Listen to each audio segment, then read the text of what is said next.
Welcome, Mr. Solheim, Your Excellency. We can hear you. Excellent. So everything is well. Fine. We'll start in a 1 minute's time. And welcome, Mr. Gurumurthy, who is also there. So, good afternoon, sir. We're just waiting for our colleague from Mongolia to also, but he can come in. We will start in a minute, sir. Great. I will mute myself, but just make sure that everything is well. So, right, good, sir. Good to hear. Yeah. Good.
Namaskar. Good afternoon and good morning, wherever it is across the world, or give good evening to all of you. I welcome you all to this international seminar on Independent India at 75 Democratic Traditions. At the outset, let me wish all of you on this day of International Day of Democracy a very good Democracy Day. For democracies around the world, it's a time for us to celebrate the fact that we have been democracies for so long, and hopefully that the rest of the world will also follow our lead and become democratic soon. The UN says that this day provides an opportunity to review the state of democracy in the world. And when today we look at the world compared to what it was 50 years ago or 100 years ago, we find that the majority of the world is moving towards democracy. However flawed or however weak it may be, but there is still a trend towards democracy. Democracy is today the default setting. And except for a few outliers, most countries, most people demand democracy from their systems. And among all democracies, I am proud that India stands tall as the largest democracy in the world, and where democracy has thrived despite the challenges that we faced when we became independent 75 years ago. When we faced, as a newly independent country, an impoverished country, impoverished by colonization, a huge population, poor literacy, incredible amount of diversity of states, of ethnicity, of religion, of language, of caste, of living standard. So all this put together, the challenge that we faced, still thrived despite that. And despite many naysayers who were pessimistic about India's democracy, India continues to remain a vibrant and strong democracy, where the people have regularly expressed the democratic rights freely and without hindrance. The magnitude of this task can be gauged from the fact that in the 2019 elections, which were held 2 years back, more than 900 million voters were eligible to vote. And we had a turnout of 67%, which means almost 600 million people voted in the elections. Now, there are no country in the world which has a population of more than 350 million, except one country which is not a democratic country. And so essentially, you're looking at a magnitude which is huge. And just to put it in context, to hold the elections, we need about 11 to 12 million people to hold the elections. And if I'm correct, there are about 110 countries in the world which have a population less than 10 million. So even if we try to outsource our elections to another country, you would find very few countries which have the population to even send people to hold the elections in India. But on this note, I just want to say that welcome to this conference on democracy. I'm extremely happy to introduce Dr. Vinay Sahasrabudhe, who is not only the president of ICCR, but also a member of the upper house of parliament, the Rajya Sabha. In addition to this, he is also an erudite person and a scholar who has done considerable work on issues relating to democracy and governance. I would like to call Dr. Vinay Sahasrabudhe to deliver his welcome address. Dr. Sahasrabudhe. Thank you. Thank you, Director General Shri Dinesh Patnaik. Our Honorable Minister for External Affairs, Dr. S. Jaishankar, who is virtually present amongst us. Also present here are His Excellency Gonching Gunbold, who is a very long standing friend of India, former ambassador of Mongolia in India. Shri Swaminathan Gurumurthy, a very well-known journalist as well as legal advisor. Shri Julian Lesser, Member of Parliament from Australia. Mr. Eric Solheim, former Minister of Environment and International Development of Norway, who has graciously taken out time and joined us in this particular brainstorming. Shri Swapan Das Gupta, Professor Werner Mensky, Stephen Harper, former Prime Minister of Canada, and all other dignitaries, excellencies, and friends of India. Let me at the outset welcome you all to this one of its kind webinar on democratic traditions in India. We are observing the International Day of Democracy, and I was told that today is also the Engineers Day. So maybe this is a good occasion to reflect on how do we re-engineer the democratic setup with which we have been working all along. Let me also say that the Democracy Day is an occasion to revisit the world of democracy and also to reassess the democracies of the world. More than ever in the past, perhaps it is today that when one thinks about democracy, it is not just about sustaining it. Any discussion about this institution has to address a fundamental question: are democracies delivering? If the constituency of the supporters of democracy is to be strengthened, one has to answer questions like, are democracies making a significant change in the lives of the people, especially when compared to nations when there is no democracy? Democracy all over the world appears to be passing through a critical period. On the face of it, as a system of government, it seems to be well entrenched. Unlike in the mid of the last century, people no longer debate whether a particular newly independent country can afford to be a democracy or not. In the year 2000, when East Timor became an independent country, no questions were raised about the suitability of democracy for this newborn island nation. It is now taken for granted that people everywhere are in favor of democracy, almost as if humanity does not know an alternative to democracy. However, as we observe World Democracy Day and deliberate on traditions, I believe that democracies, both old and new, will have to work hard on quality of deliberations, management of diversity, and mastering the art of deliverance. When I say quality of deliberations, I'm actually referring to debates and discussions in parliaments and legislatures, in print, electronic, as well as social media, in discourses shaped by academia, civil society, and the world of arts. Unless we work overtime to enhance the quality of discussions on all these platforms and in all these fora, in all these fields, commitment to democracy perhaps will be hard to evolve. The second aspect is managing diversities. D in democracy is in fact all about diversity.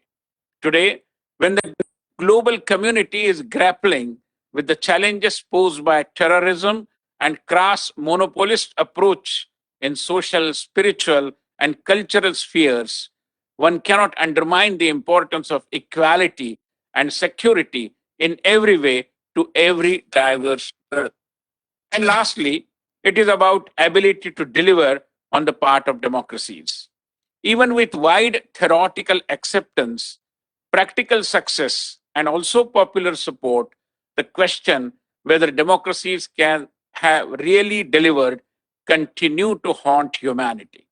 Democracy is without doubt a way of life, but it can never be denied that it is, after all, first and foremost, a system of governance. The merits of democracy are and will have to be measured on the count of ability to govern effectively. Pippa Norris, a renowned political scientist at the Kennedy School of Government, has rightly argued that democratic responsiveness and state effectiveness have to go hand in hand for the very survival of democracy. She further says that while it is indisputable that institutions of democracy do prevent the abuse of state power, it doesn't mean that those elected to govern will automatically have the capacity to implement effective public policies addressing social needs. Obviously, therefore, a merging of democracy and governance, particularly state capacity, is the only way to achieve developmental goals. When Prime Minister Narendra Modi, what Prime Minister Narendra Modi has done is exactly that. He has successfully blended the democratic traditions that are a part of the body politic of we all Indians, functioning of modern democratic institutions like Parliament and the Election Commission, and the ever growing aspirations of the people.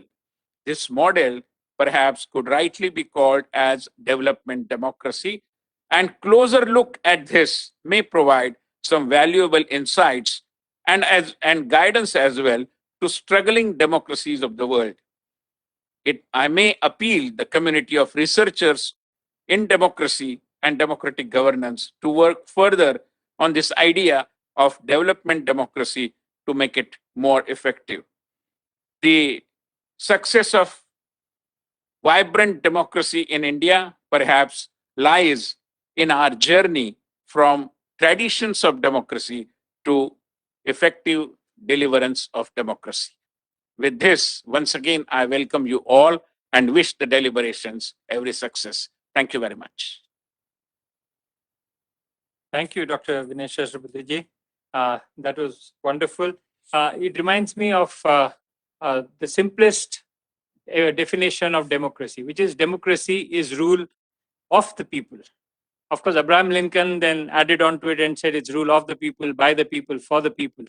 But essentially, at its basis, at its root, democracy is the rule of the people. The people rule. And where the people demand things from their government. And like Dr. Sahasrabudhe said, it's only a good governance which can give in to people's demands, which can satisfy demands of a plural nation like ours, with a diverse nation like ours, with multiple demands. So you need governance to be able to deliver democracy. Thank you, Dr. Sahasrabudhe. We are extremely gratified and delighted that Dr. S. Jaishankar, Honorable Minister for External Affairs, is participating in this seminar. He has recorded his message, which we will play now, and I would request that his address be played immediately. Thank you. Namaskar. Dr. Vinay Sahasrabudhe, President ICCR. Friends, it is appropriate that the International Day of Democracy is commemorated with particular enthusiasm in the world's largest and most energetic democracy. After all, for India, democracy was not just a choice we made in 1947, but a way of life well before that. Few societies can compare with the pluralism that has been our historical characteristic. Forms of ballots and of representative government have a long tradition in India. Some 2,500 years ago, the Licchavi republics had developed a consultative and democratic process of governance. Similarly, The village panchayats, with delegates gathering for a type of a local grand assembly, was an established custom in the 10th century Chola era. Indeed, variations of community-based exercises of rights and responsibilities and broad participation existed in many regions. They speak of our inherent attributes of transparency, diversity, and pluralism. Contemporary India's sense of pride in its electoral democracy is visible. We contrast the vigor and credibility of our systems with those who have rejected such exercises as much as those who practice it imperfectly. The consciousness of the power of an individual's vote, even among socially and economically underprivileged voters, or perhaps more so among them, is a statement of how precious and hard-earned this privilege remains. Every 5 years, a general election in India sets a new record for the world's largest such festival. In 2019, 912 million people were eligible to vote, more than all other democracies combined. 2 of every 3 voters actually made the effort to go to the polling station, a contrast to the indifference in many other societies. The quality and the morality of democracy, however, lies beyond just numbers. It can be found in the transitioning of Indian society to a deeper, more culturally rooted, and more authentic identity. Our democracy has both driven this process and in turn been enriched by it. Indeed, a faithful reflection of society in its elected representatives is what gives any democracy real strength. And that is what we see in India today. Democracy is not just incomplete without delivery. This can even affect its very credibility. Whether it is in providing access to toilets, to electricity, or to piped water, or in the near universalization of bank accounts, democratic means are now realizing democratic ends. The equality of the vote must necessarily coexist with the equity of human dignity. One is pointless without the other. Seen in that framework, India's ongoing accomplishments are validating its democratic credentials. A country's external outlook inevitably goes together with its internal values. It is only to be expected that a nation and a people would be comfortable with others of a similar bent of mind. It also encourages the like-minded to work together on global issues. This also explains the context of India's quest for a global commons governed by norms and rules, for political and cultural arrangements that accommodate diversity and multipolarity, and for trade, infrastructure, and connectivity projects determined by transparency, sustainability, and buy-in of host communities. As India rises and its capacities and capabilities grow, it will naturally contribute more to the world. A civilizational state re-emerging on the world stage and draws on its heritage will obviously create its own imprint. In a truly democratic world, such an India will be more India rather than more West. Its developmental template and its embracing of wider responsibilities will draw even greater attention to the salience of its model. As a full-blooded member of the Global South, as a system that intersects so much with the West, and as a polity with a flavor that is uniquely its own, India's trajectory will surely influence the global journey. Remember that as India becomes ever more democratic, democracy will also become ever more Indian, both in its sensibilities and in its texture. The International Day of Democracy is the ideal occasion to discuss, cherish, and celebrate that symbiosis. I wish you all a very productive deliberation. Thank you for your attention. Thank you, Dr. Jaishankar. It is true, India has a long tradition of democracy, and the fact that democracy cannot go without development, both go hand in hand, because development feeds into better democratic structures, and democracy helps in greater inclusive development. With that, we come to a finish for the inaugural session. We will start the first session in exactly 1 minute from now. So please stay tuned. In 1 minute, we will start the first session. Thank you very much.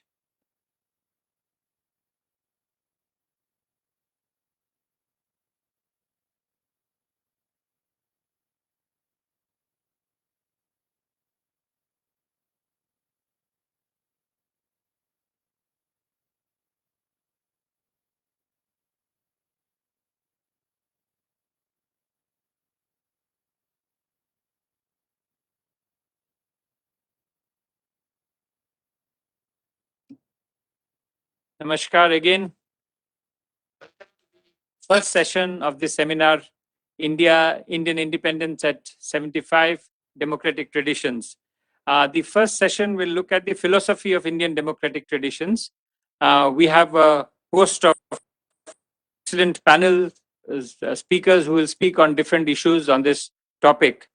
I would like to say before we start that while democracy as we know it today has been prevalent in the world for the last 200 years, I mean, we're looking at 200 years ago after the American independence, around Magna Carta after that, India has witnessed democratic systems and traditions over centuries. Democratic values are embedded in Indian society, and the people have always played a strong part in the governance of their regions and their areas. Even when monarchies reigned and kings were in power, their power was checked by assemblies and body of elders, who in many cases had the power to even remove kings in India. Even when the king ruled at the village and regional level, most institutions were democratic in nature. Democratic values were therefore not a new concept, but had existed since a long time in India. The Rig Veda mentions Samiti and Sabha, which was a sovereign assembly, which is the Samiti, and an elite body of elders, which was the Sabha. So democracy, as you can see, goes back and is as old as India itself, as old as the Vedas. Today, we have an exciting panel of speakers from Australia, Nigeria, Cambodia, and of course, India. I would now like to introduce Mr. Julian Leeser, Member of Parliament from the New South Wales in Australia. A member of the Liberal Party since 1992, he has held various important political positions, including Vice President of the Liberal Party State Branch. He is currently the chair of the Australia-India Parliamentary Friendship Group. He is also author of a series of publications. I would now request Mr. Julian Leeser to kindly give his address. नमस्कार. आज मैं हिंदी में बोलने का प्रयास करूंगा. Australia से आप सबका अभिनंदन. मैं ICCR को धन्यवाद देना चाहता हूं. मेरा नाम जूलियन लीसर है. मैं बरारा लोकसभा क्षेत्र का सांसद हूं. मैं पार्लियामेंट्री फ्रेंड्स ऑफ इंडिया का अध्यक्ष भी हूं. आज यहाँ आना मेरे लिए सम्मान और खुशी का विषय है. Good evening. I'd like to start by expressing my thanks to the Indian Council for Cultural Relations for putting together this important event to celebrate Indian democracy. I'm honoured to be joined by such eminent panellists today from all over the world. As Australia's Foreign Minister Marise Payne said in her Indo-Pacific oration in Delhi on Friday, Australia and India at their heart are both ancient and modern countries and cultures. India's history extends far beyond its 75 years of independence, just as Australia's history stretches back tens of thousands of years, long before the formation of our modern nation. There's archaeological evidence of connections between India and Australia from more than 4,000 years ago.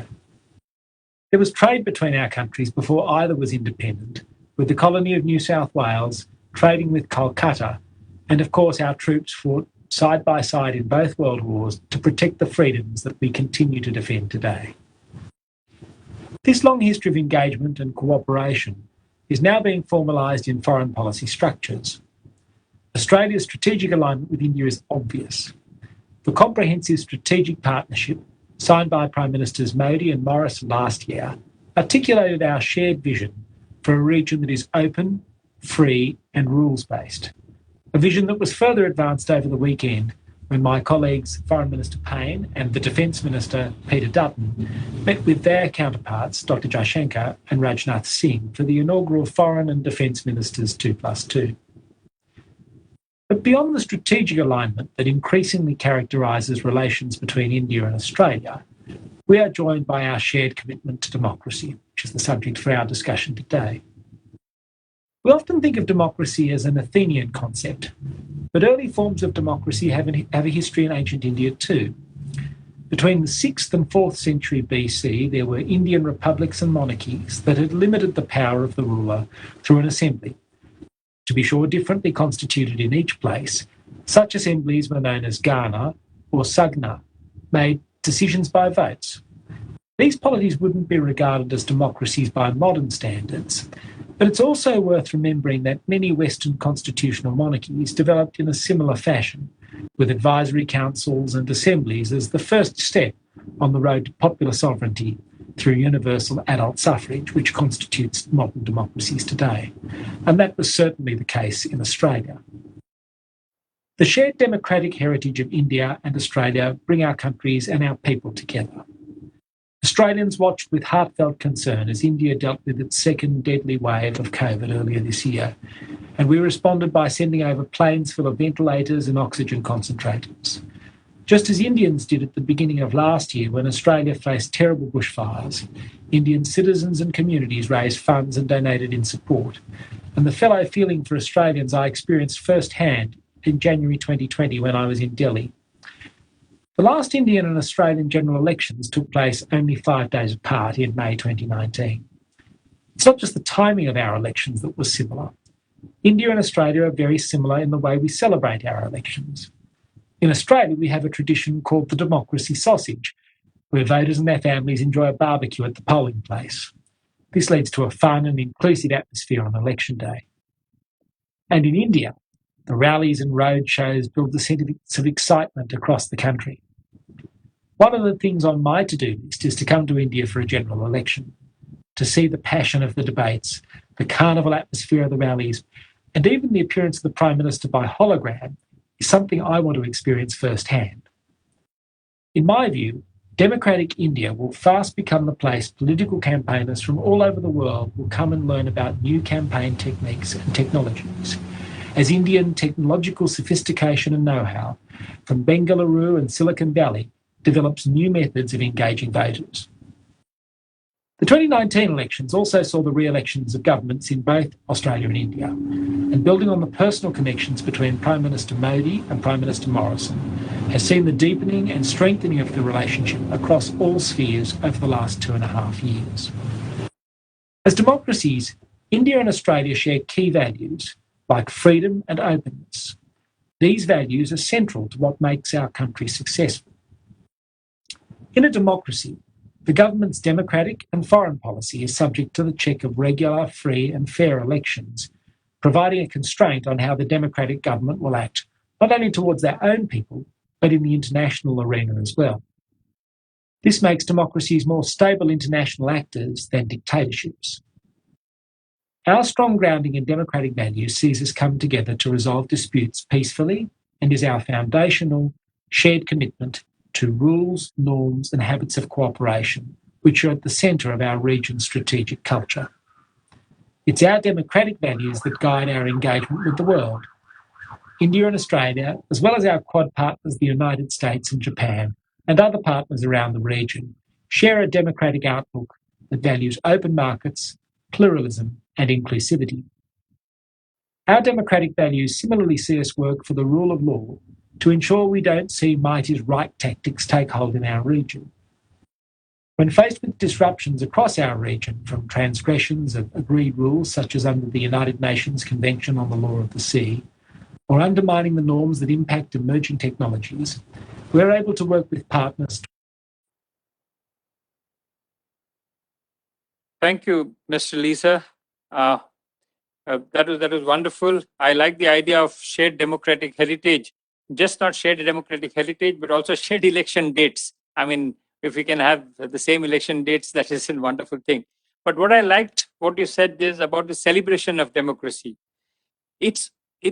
democracy really matures when people celebrate democracy. It's not just an obligation to vote, or an obligation to go out there and vote, but a celebration which comes out of the very essence that it is part of your own traditions. Where you go like you go to a festival and celebrate a festival, you celebrate democracy. That's the reason we see such huge turnouts of more than 65, 67%, which was the last elections, but large turnouts, even in national elections, state elections, municipal elections, everywhere.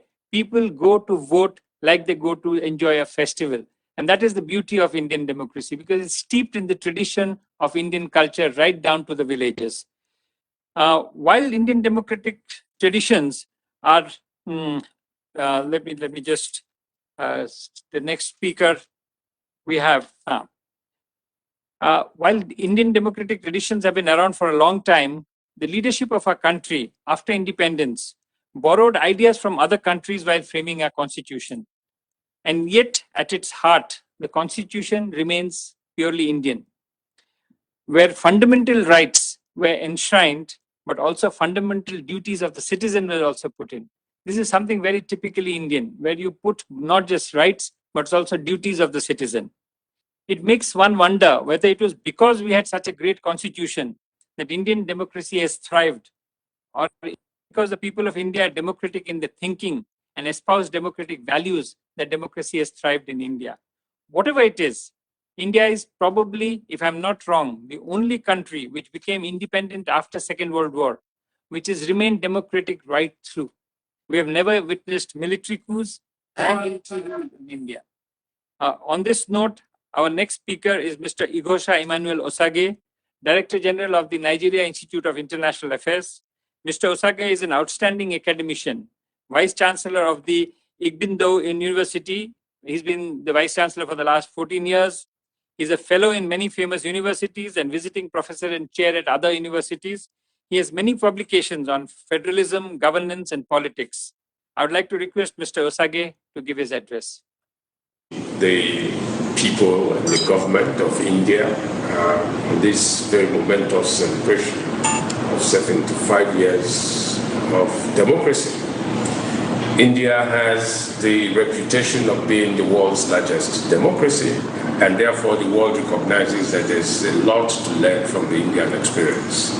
For Nigeria, certainly, India provides, in a sense, the mirror of a future because of the very strong similarities and connections between the two countries.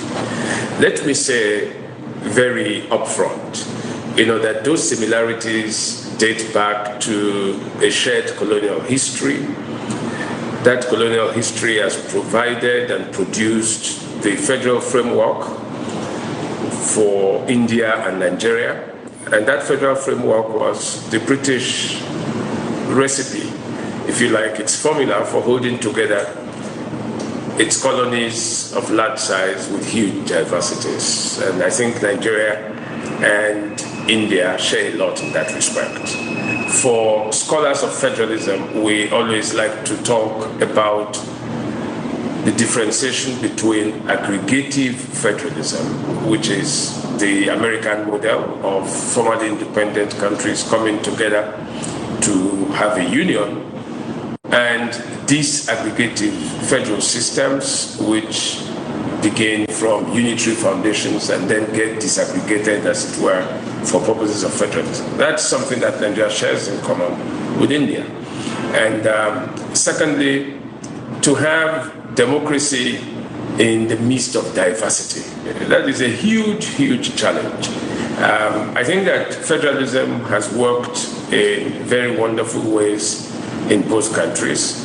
The major difference in Nigeria, and I like to put it in a very dramatic, form, is to ask the question: would Nigeria's democracy have been anywhere near what India has enjoyed if Nigeria did not have military intervention? So, in a sense, from a methodological point of view, the major difference between Nigeria and India, all things being equal and all other variables being held constant, would be the military presence in Nigeria that India did not have.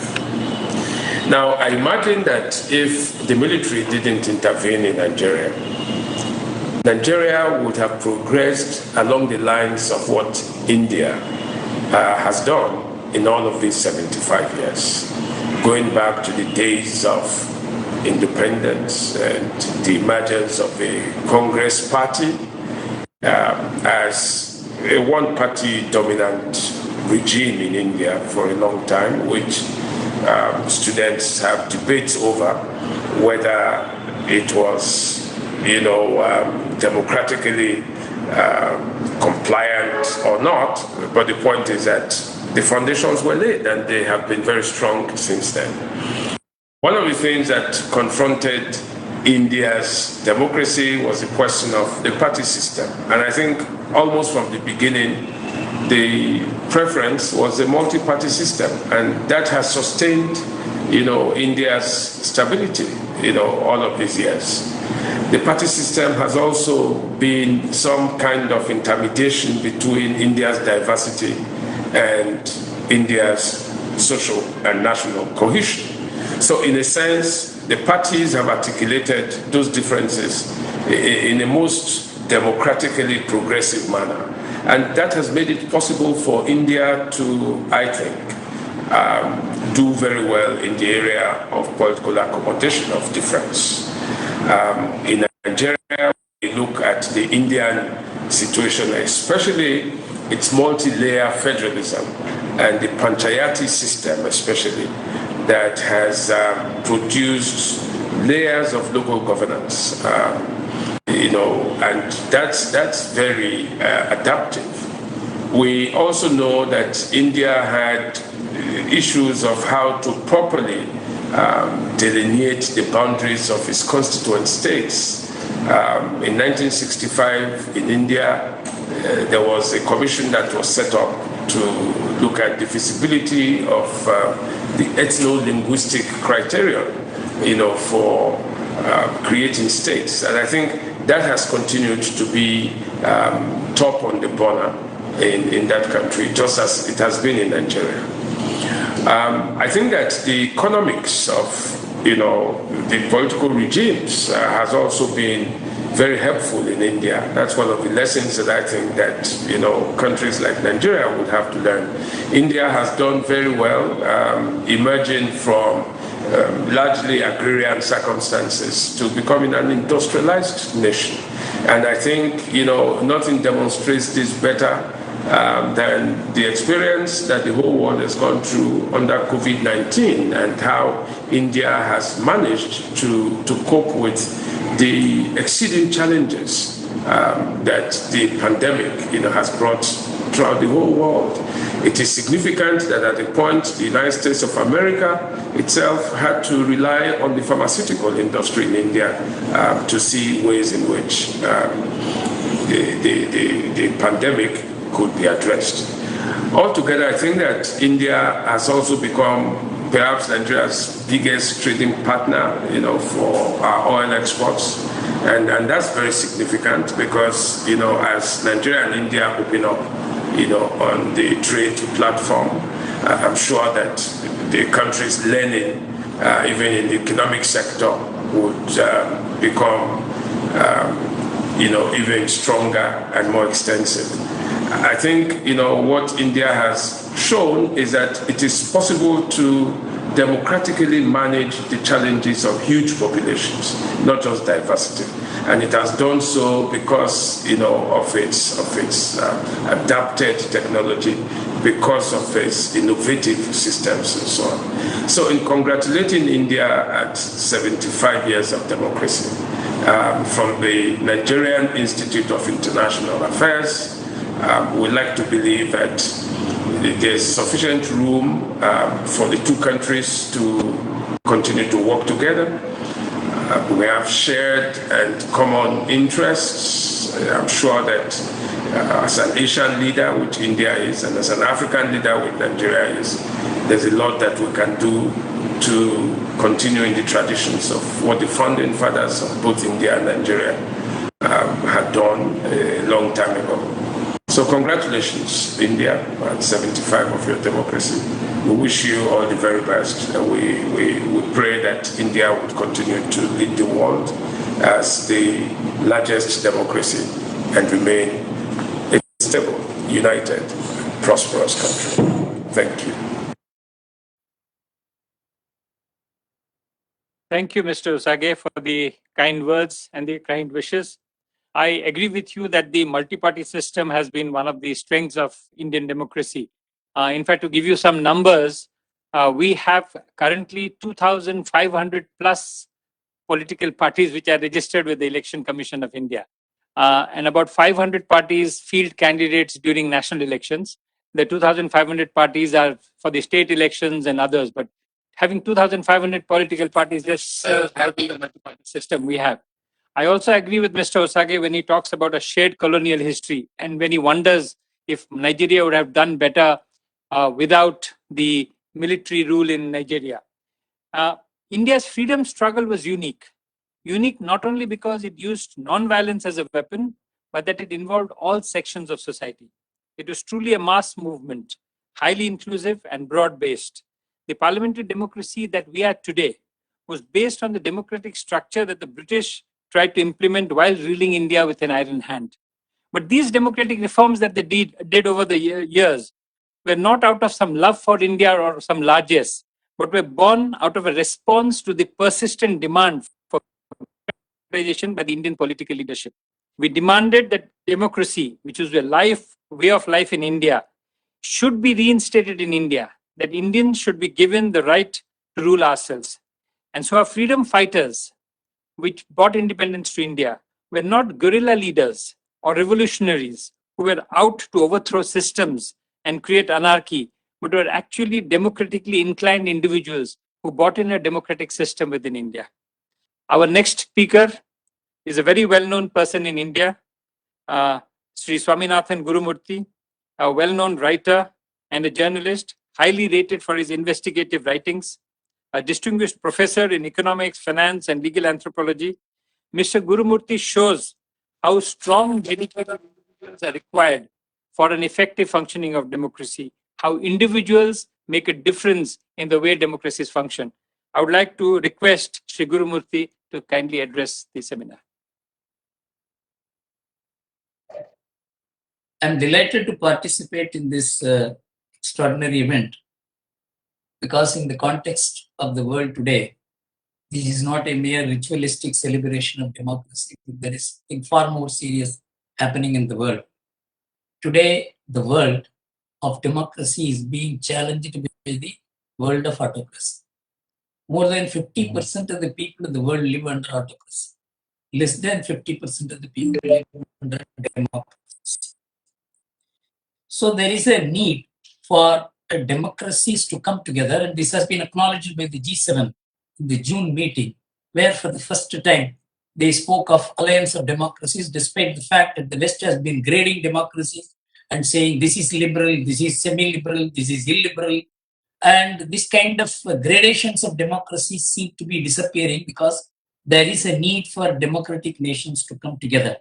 Already the Freedom House has declared that democracies are declining and liberal democracies are declining in liberalism. And idea on the voter turnout, which is the most authentic institution, it says that there is crash in the voting interest in liberal democracies and youths are not voting. Less than 40% of the youths vote in a liberal democracy because liberalism has given them so many opportunities to enjoy life. It is necessary to participate in the institution that gives them the freedom. So there is a huge convulsion that is going on in liberal democracy.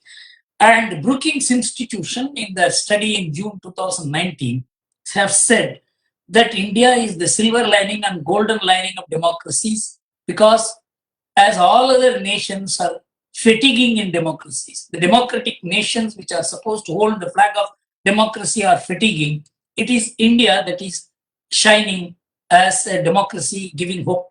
It is in this context we have to now see how the Indian democracy is different, where it is rooted, and how it is not just a game of numbers, and it is something far more. It is a culture affair in India.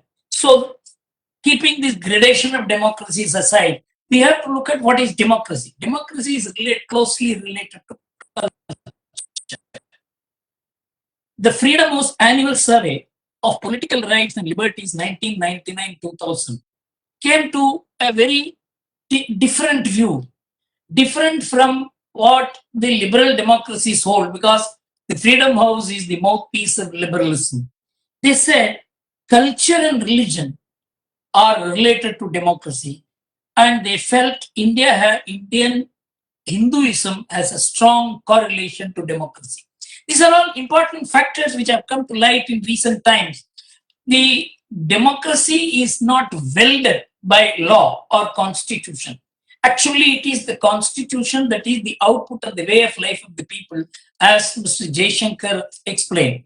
There is a beautiful study, the World Bank Development Research and Development Group in 2017. They made 3 points about Indian democracy, which is very, very relevant. All the religious traditions of India fostered a culture of debate. This is important. Everywhere else, the religious tradition has been one of clash, war, jihad, crusade. But in India, it has been one of debate, dialogue. This completely avoided bloodshed in India, and I will give you the most authentic proof of it.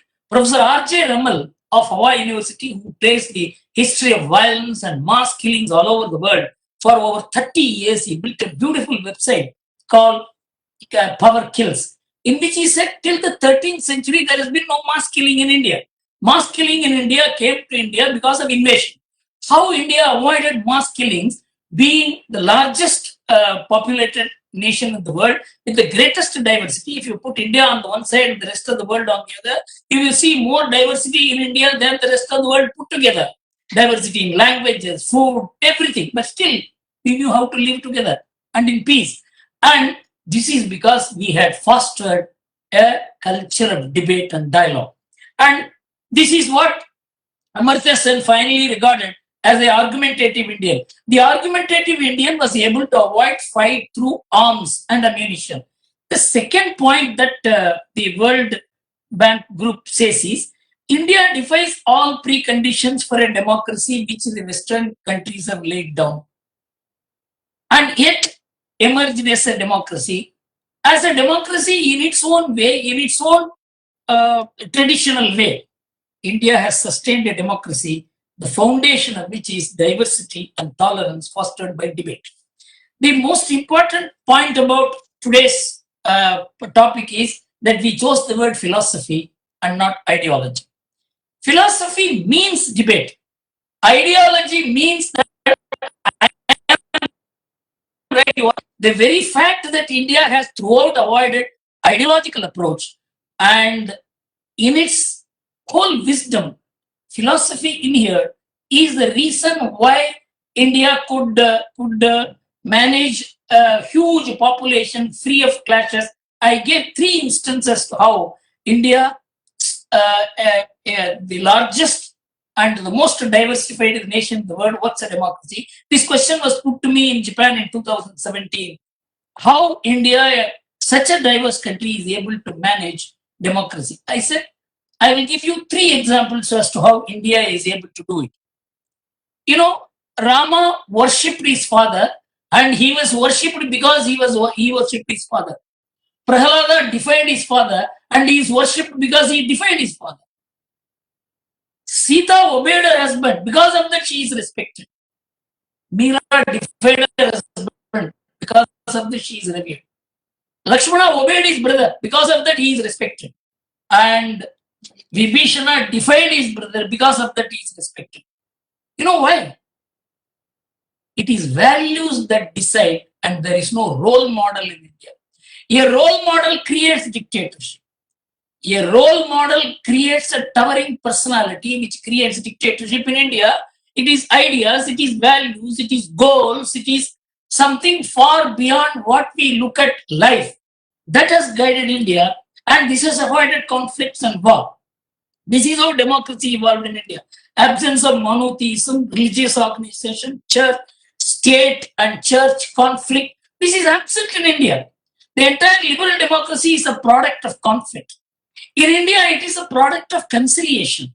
That is why Professor Huntington said, Hinduism is the only religion which fostered a complete separation between state and religion. Nowhere in the world this happened.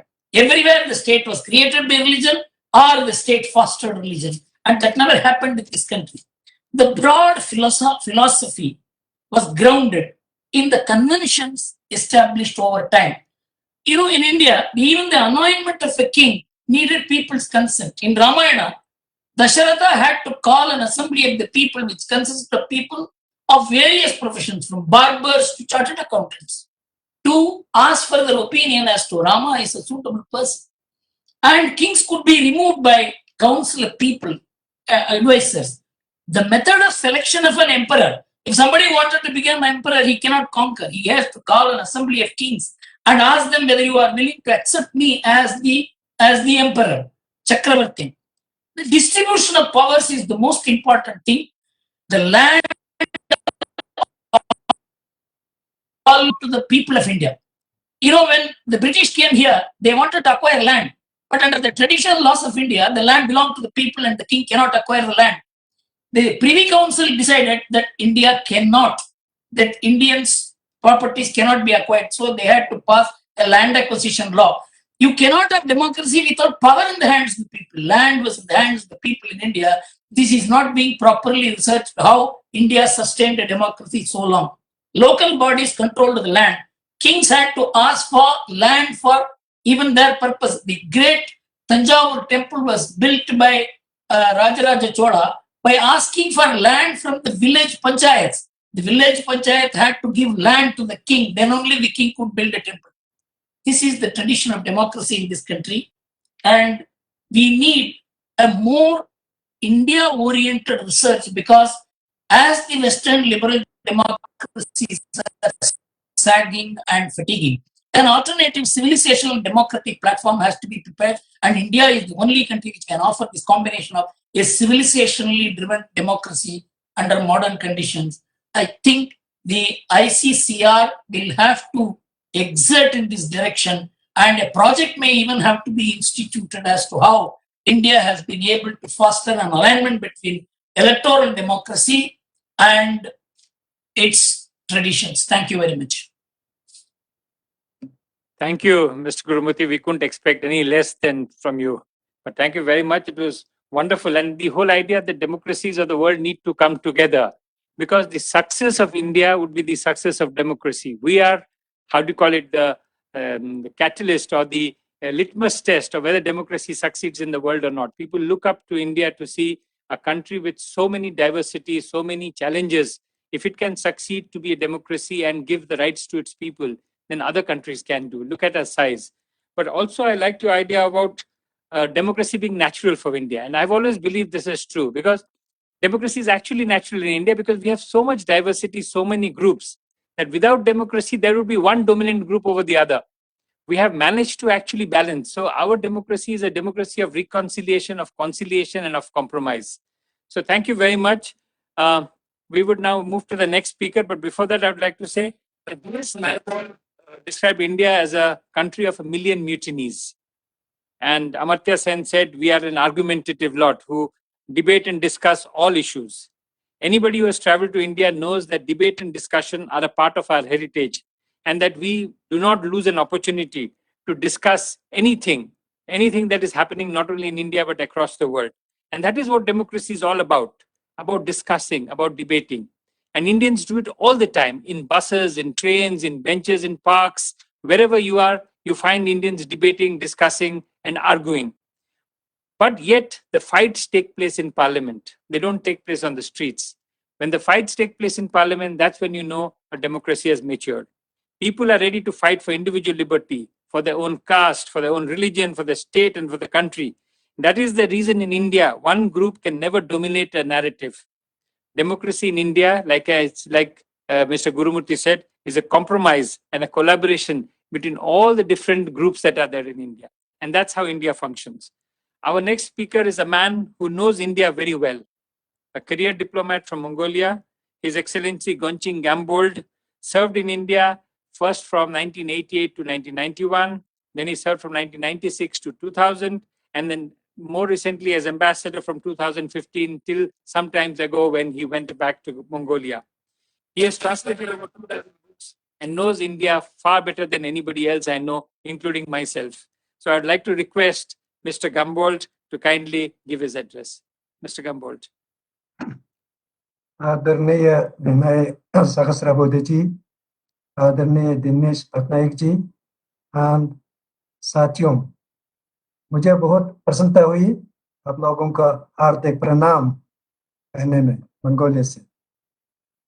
First of all, I would also like to thank ICCR and its officers for hosting this international important webinar on the auspicious occasion of International Day of Democracy. And I find it very learnful and fortunate for me to take part in this discussion. The relations between Mongolia and India are age-long. As you know, we are intertwined with history and culture and spiritualism. Right from the beginning of Lord Buddha's teaching prevailed on Mongolian steppe, he got acquainted with India.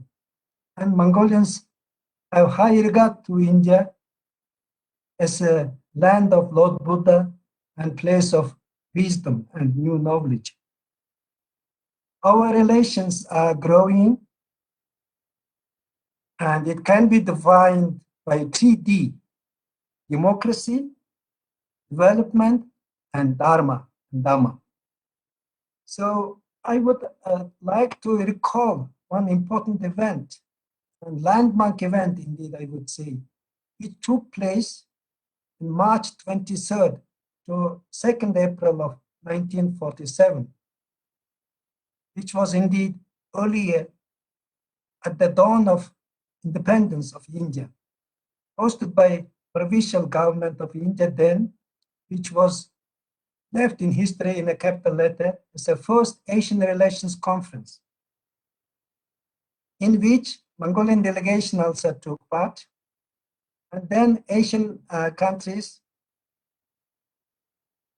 discussed how to build up their relations in the new area.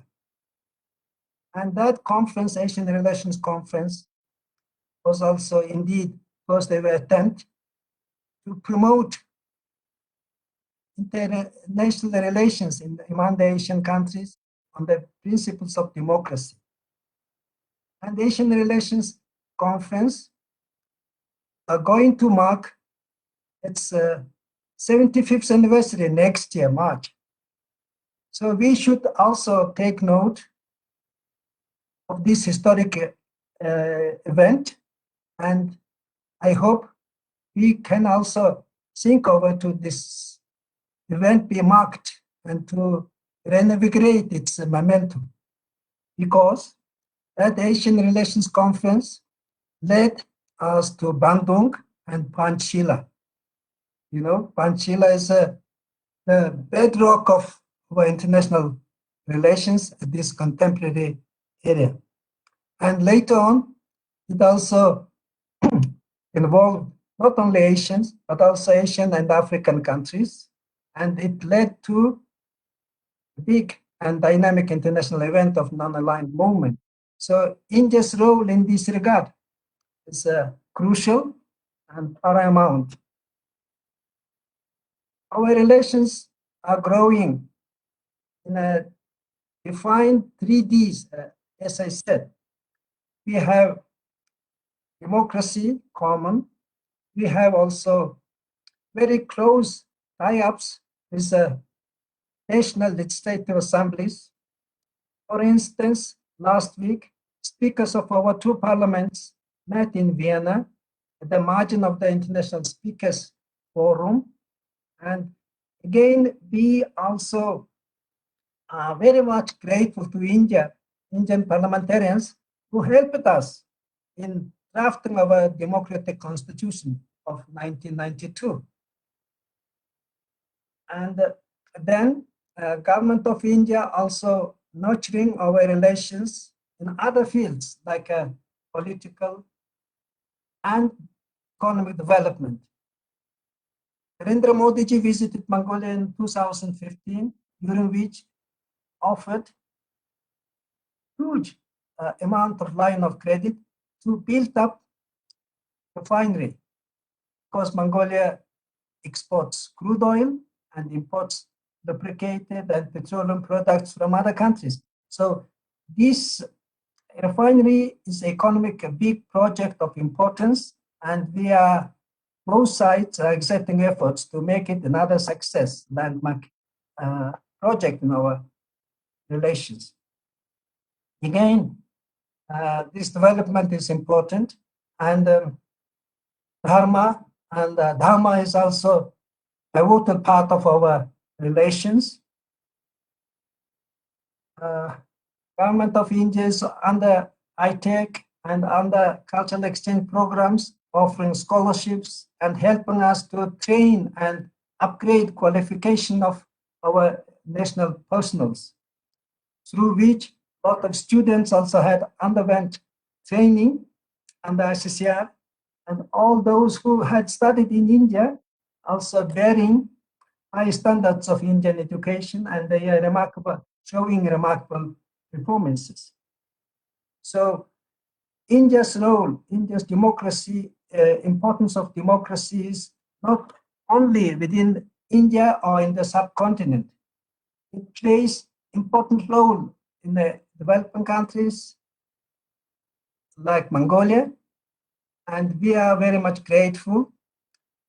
In the course of last few years, the speakers and parliamentary delegations mutually paid a visit, and not only paid visit, but also discussed how to improve our legislative frameworks, and we learned from one another. And he also gives a lot of importance to friendship group within the each other's parliament.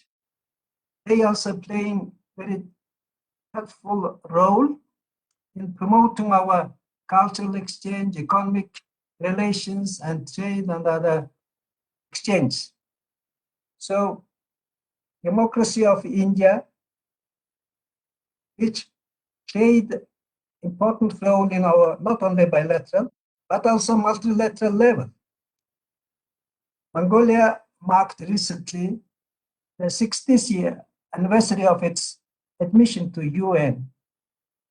And Indian Prime Minister Pandit Jawaharlal Nehru strongly supported Mongolia's joining to UN, and we have been mutually collaborating within the international forums, UN, and other international forums. So democracy of India not only played and consolidated its national growth, but also it has a dimension of regional and international importance, I would say. So I'm very glad to be in today's webinar, and would like to recall again the leaders of our two legislative assemblies and democratic institutions keep interacting and enriching our relations in the new contents and forms. Soon, we will also have another important events, as Indian Parliament will re-establish its friendship group with Mongolia, which had been formed in the previous parliament. And Mongolian Parliament has also already set up its branch of friendship group. It has 15 members and led by dynamic young and women parliamentarian. And we hope the relations between our two legislative organs would play important role in our bilateral relations, as it had been before. And on the other hand, as I said earlier, India's role, India's leadership in a democracy is playing very positive and favorable impact on regional and international arena. So we are very much proud of being close and trusted friends with India, and look forward. Excellency Gambold, Thank you. thank you very much, Excellency. Thank you. We have come to the end of our first session. We normally thought we'll take some question answers, and there are a few question answers, but because we are running out of time, we'll move to the second session in a minute or so, and probably we'll take the questions at the end of it. Thank you everybody for very inspiring talk. Thank you, Mr. Gurumurthy, for laying it out, and for the rest of the speakers for having contributed in a big way. We will go to our second session now, which will be chaired by Indrani Bagchi, who is a senior diplomatic editor of the Times of India. She's a well-known journalist in India who not only writes news stories, opinions, but also has her own blog. She has a very long career in journalism and still enjoys not only being an editor, but also a reporter today. She still has the enthusiasm of a young reporter with the mind of a old editor. So I would be delighted that Indrani Bagchi is today moderating the next session. We'll start in 1 minute. So please just give us that time to set it up. Thank you very much. Indrani, whenever you're ready, we can start.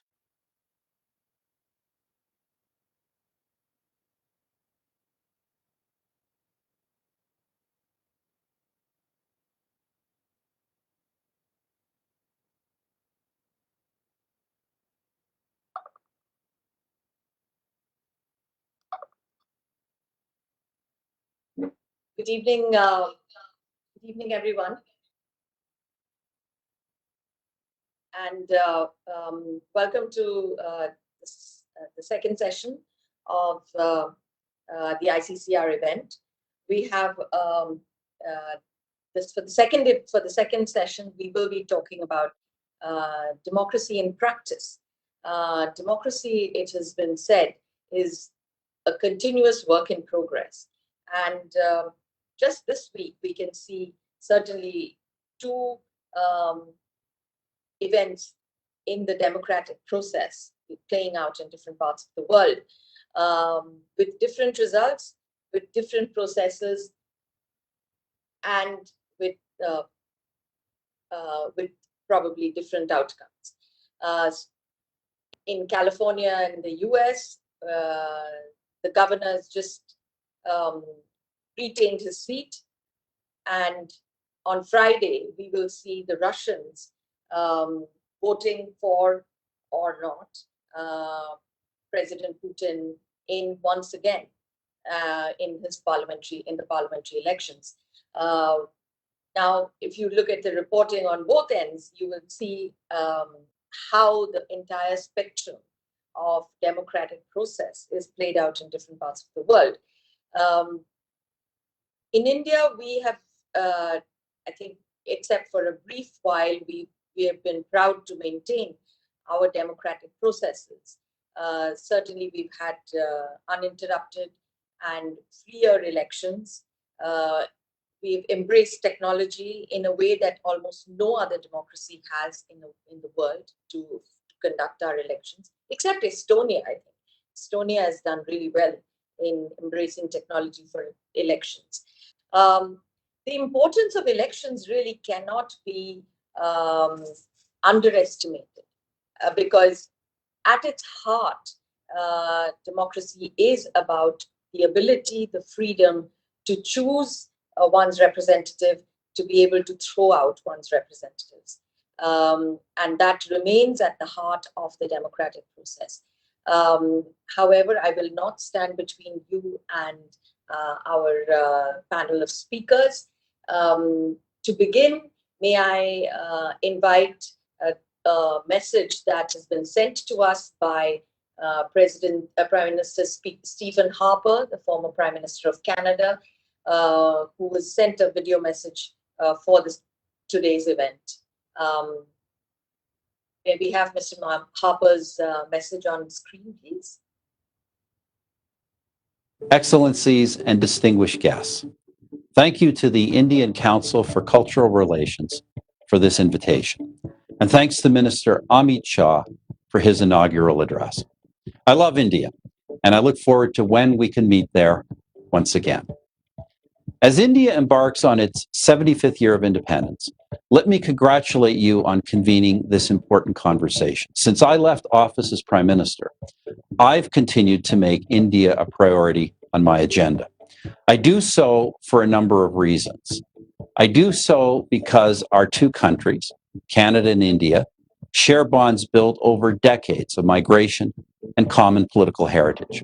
I do so because I marvel at the miracle of Indian democracy, which, despite incredible challenges, has continued to demonstrate its resilience. And I do so as a friend of India, as someone who wishes to see your country succeed in its development for its people and in its status as a confident, rising global power. Let me begin by saying this: light illuminates and shadows define.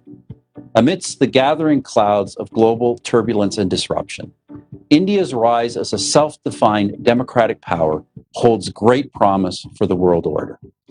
Even before the trauma unleashed by the COVID-19 pandemic, globalization and rapid advances in technology have been reshaping our societies. There is more wealth and opportunity than ever before. But there has also been growing agitation from globalization's uneven effects. Disruptions to economic norms and national identities have led to more fragmented and polarized politics, while zero-sum behavior by authoritarian regimes has been weakening the rules-based order. The pandemic has thus strengthened the headwinds that the international order was already struggling to manage. The presumption that a transatlantic consensus would provide a model for governance has been diminishing, even in its Western core. Yet these challenges do not undermine the fundamental strengths of the democratic market model, which continues to provide unparalleled prosperity, security, and resilience, where it is being fully embraced and thoughtfully applied. But it does require new champions, and few are as capable or appropriate to occupy this mantle as India. For all its monumental challenges as a nation, its multiple divisions, its colonial past, its socialist legacy, the Republic of India stands as a tribute to the liberating potential of freedom and democracy. Indeed, the coming decades will be shaped in no small part by the choices that India makes as it seeks to rise to its great power potential. This journey is taking place amid a shift in the center of gravity of economic power, from the transatlantic system to the Indo-Pacific region. India's rise is also occurring against the backdrop of a contest for global supremacy between China and the United States, along with the increasing decoupling of their economic models. Most emerging economies are seeking to prioritize their own development and to avoid the fallout of this strategic competition. But a real choice is being thrust upon all of them: free markets, governed by the rule of law and democratic norms, versus a state-directed neo-mercantilist model of trade, investment, and debt. Countries will invariably gravitate toward a rules-based world of free nations or a hub-and-spokes global order with an authoritarian power at its center.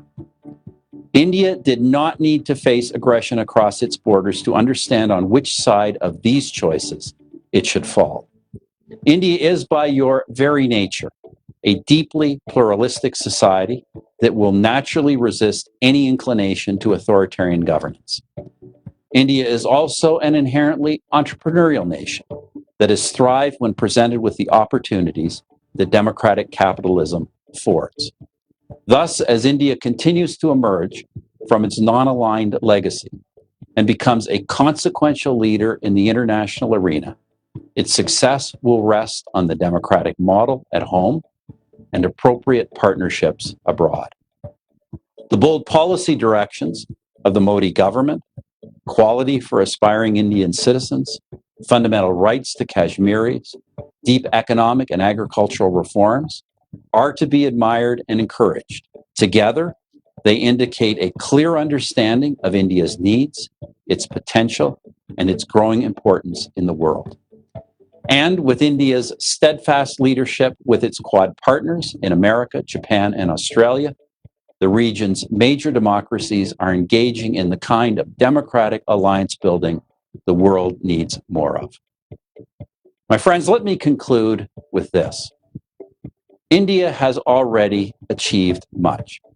Your 3,000-year-old civilization has had incredible cultural impacts on all of humanity.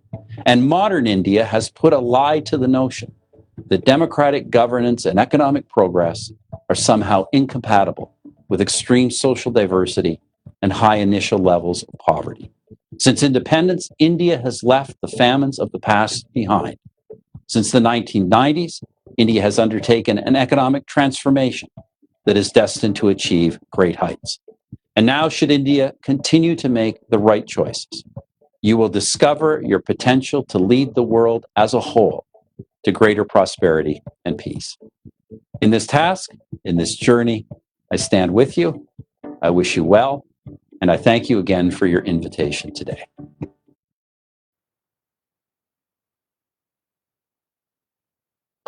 Thank you, Mr. Harper. We've had the pleasure of Mr. Harper's presence and his wisdom in numerous Raisina dialogues that have been organized here over the past few years. May I now call Mr. Erik Solheim from Norway, who is also no stranger to India and also no stranger to efforts to bring democratic processes, democratic norms, and democratic philosophies to this part of the world. And his work in Sri Lanka, of course, cannot be forgotten. Mr. Solheim, the floor is yours. Thank you so much, Indrani. And let me tell you first, it's such a privilege for me as a long-time friend of India to be able to speak at such a prestigious institution with so many great Indians, but of course so many foreign friends of India. Let's at the beginning face it, right on.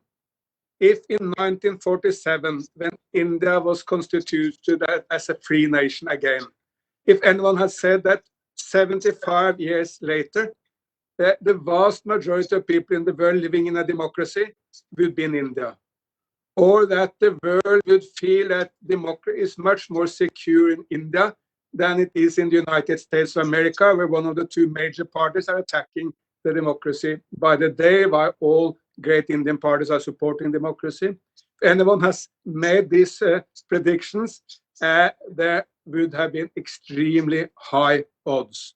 Most experts in 1947, at least outside India, would say India is too poor, too diverse. It has no tradition for democracy. All these falsehoods which India has proven wrong in these great 75 years of history.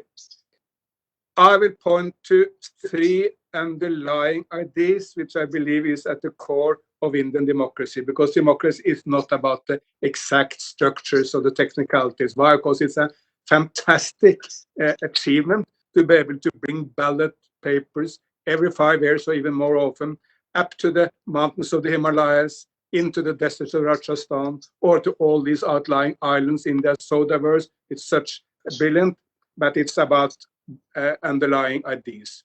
First, what Mr. Gurumurthy also said, it's about peace. Peace is the foundation for democracy. While there is always sufficient violence in India to give the idea to the world that India is a violent place, you need to compare to Europe, to Africa, to China, to the Middle East. This has been 75 years of amazing peace in India. Very limited violence. Yes, there have been 2 or 3 incidents of separation in Nagaland, in Punjab, in Kashmir, but overall, India has kept together and it has been at peace, and violence has been very, very, very low in India compared to any other place. That's, of course, a foundation stone for democracy. Violence is the biggest threat to democracy everywhere. And this is, secondly, even more incredible or even more successful when you compare to the variety of India, diversity of India. I very often say that, look, there are more Muslims in India than in any other nation except Indonesia. There are more Christians in India than in all the Nordic nations of Europe together. There are more Sikhs in India than there are Jews in the entire world. You have a huge number of other religions like Jainism. And on top of it all, you have 1 billion Hindus. So to keep peace and tolerance in this diversity is a remarkable feat. And remind yourself that Christianity came to India thousands of years before it came to my nation, Norway, and all the other religions have been there since time immemorial. Hinduism has one, I think, very important facet which underlies this success. It may be the most tolerant of all global religions. While we Christians have fought each other over completely ridiculous issues with no bearing for people, like the nature of Christ, is Christ God or is he a human being or something in between, you have nothing of that in Hinduism. Gandhiji said that you can be an atheist and Hindu at the same time. It's a religion which can embrace, which is tolerant, and where you can bring your own ideas into this. There is an old saying from the old texts of Hinduism, which is one of the most beautiful I know of. It says that how was heaven and earth created? Only the number one God, only the highest God knows, or maybe he doesn't know. And this readiness to embrace humbleness and embrace variety and embrace skepticism and questions is at the core of Hinduism. And in that sense, Hinduism may be the best suited religious idea for the 21st century, while of course it have to live with others. The most important debate in India today, in my view, of course, is the debate between Hindutva people and secularists, by BJP and the different Hindutva organizations on one side, and the Congress Party and left-wing organizations on the other side. And from what I can see, they're both right. For sure, Hinduism and the Hindu text are at the core of Indian tradition through thousands of years. On the other, also true, and there's a variety of religions and need to respect every single religion. So as a foreigner, what I really hope to see in the years to come is some common ground to be found in this debate, which will have to be to recognize the enormous importance of Hinduism to India and Hindu text and Hindu ideas and culture and traditions to India, while at the same time, of course, respect the openness coming from secularism in India. And if that happens, this debate will end up as with strength rather than with the possibility of being dividing. And thirdly, peace, tolerance, and the third is the idea of federalism. As Indrani said, I was the chief negotiator in the peace process in Sri Lanka. The conflict in Sri Lanka started when some people said we should have one language in this nation. One language, as others said, one language means two nations. Because if Sinhala language is the only nation in Sri Lanka, where is the room for Tamils? Tamils will never accept that Tamil, this rich, one of the richest languages in the entire world, one of the oldest and most sophisticated languages in the world. How many Tamils will accept that as a secondary nation in your own land? India had embraced a similar idea, one language, say Hindi for everyone. Well, India would have been 20 nations by today. So the ability of India to be a federal state is absolutely at the core of India's diversity and democracy. And it sets an example to others. I always told my Sri Lankan friends, well, if federalism can work in such a diverse place as India, how cannot federalism work in the much smaller land of Sri Lanka. And this is related to the idea of overlapping identities.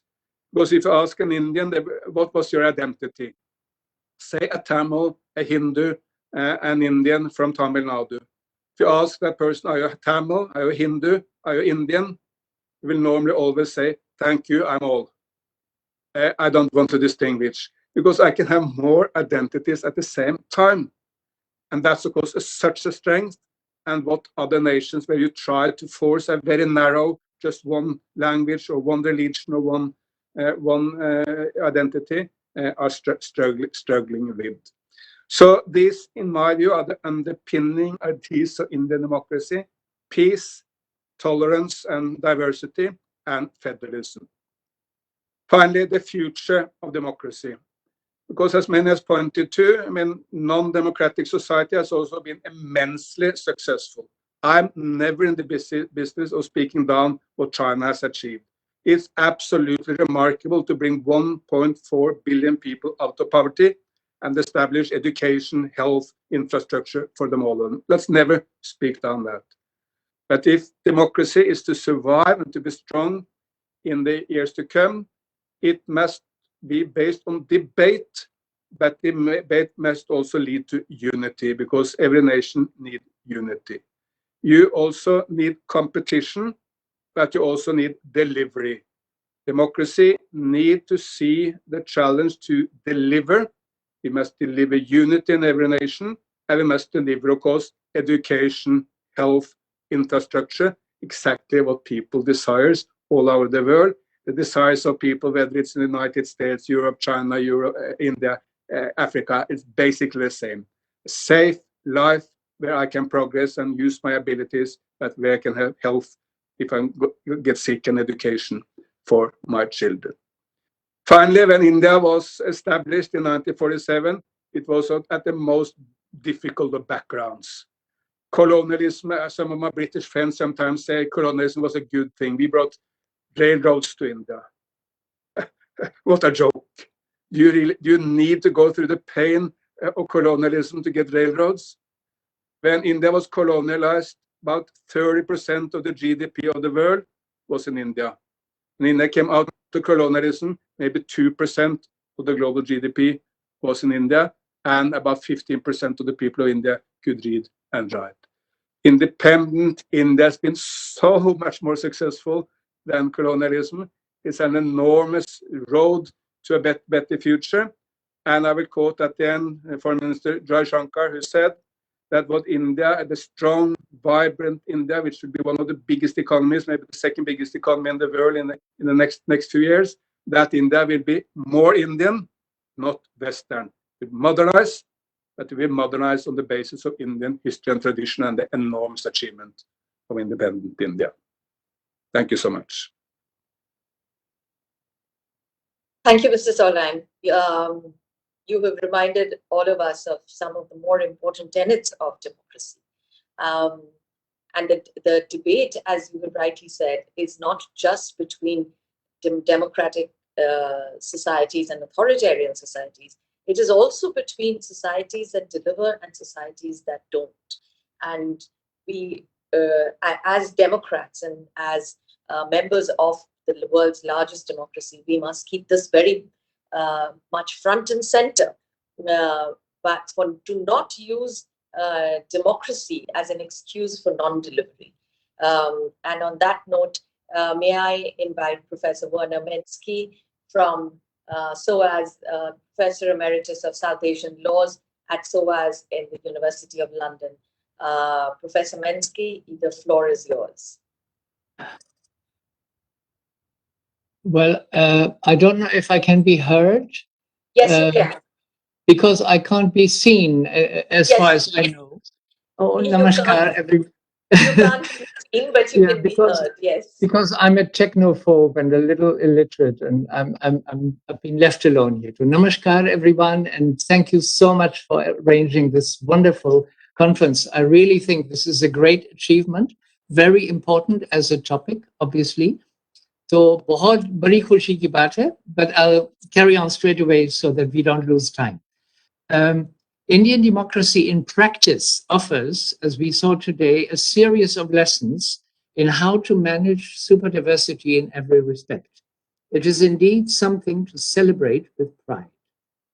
As panel one identified, Indian democracy undoubtedly has ancient traditions that go back a long, long time. Nobody can deny that there was an ancient latent consciousness, a legal consciousness, as we lawyers talk about this, that the people of ancient India, even then, in all their diversity and different strands, were directly and impliedly involved in such democratic processes and traditions as important stakeholders. Yes, there was all along, however, rather much emphasis on kings and ruler figures, enlarged by a largely traditional historical focus on such lead characters, which then tend to be male, of course, everywhere in the world. In Sanskrit, the root Raj signifies to govern, but also to shine and be radiant. So to be a model in so many ways. Derived from that root, we have terms like Rajya and Raja, of course, but there's also the concept of Kshatriya, power or might, and hence the obligation to use that power wisely, not like an absolutist Western style ruler. In addition, and very highly significant, there is the root ni, to lead, to guide, but also to govern, which then gave rise to core concepts like niti, leadership, and of course, neta, the figure of the leader.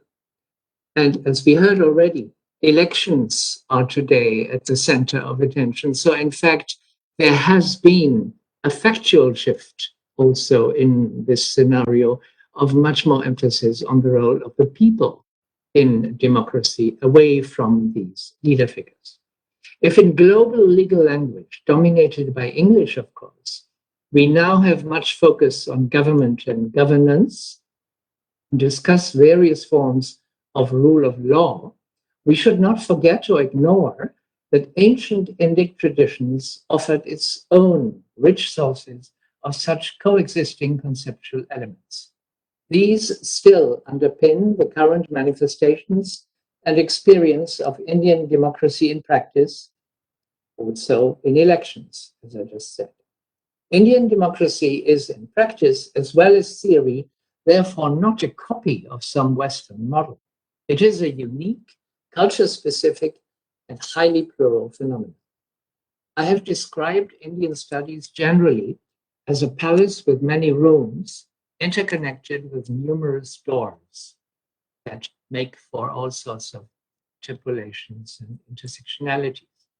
The vast halls in that ancient structure dedicated to governance, ruling, and leading have resulted over time in a set of identity postulates, as the Japanese social legal scholar Masashi Chiba called this, a set of values and basic principles that underpin also today what one can see as Indian legal consciousness, with this element of, the argumentative Indian and all these kinds of things that we already discussed. So yes, we can study the Indian Constitution as an English document and as the cornerstone of the nation, as Professor Glanville Williams famously called it. But there is something far less visible, but even more powerful underpinning this massive constitution and its basic structures that no human authority, it seems, may change completely to grasp power in forms that will abuse the basic principles of Indian democracy. This indicates also that something else than state law, I'm a legal scholar, but I'm not only concerned about state law, but something else in state law, and yet a form of law is in operation. If we focus on democracy, we recognize the voice and the power of the people. That's not primarily state law. The Indian Constitution is clearly a people's constitution, as an excellent new study by the historian Rohit Day at Princeton authoritatively confirmed in 2018. My own work over decades has shown how the various people of India remain deeply involved in shaping democracy in practice. This happens not the least through operating India's massively important personal law system. This is where people are most directly involved in shaping the law around them as it affects them. This domain of Indian law causes much headache for many outside observers who want to see the personal laws replaced by a uniform civil code of some kind. In my view, this is a terribly bad and actually undemocratic step.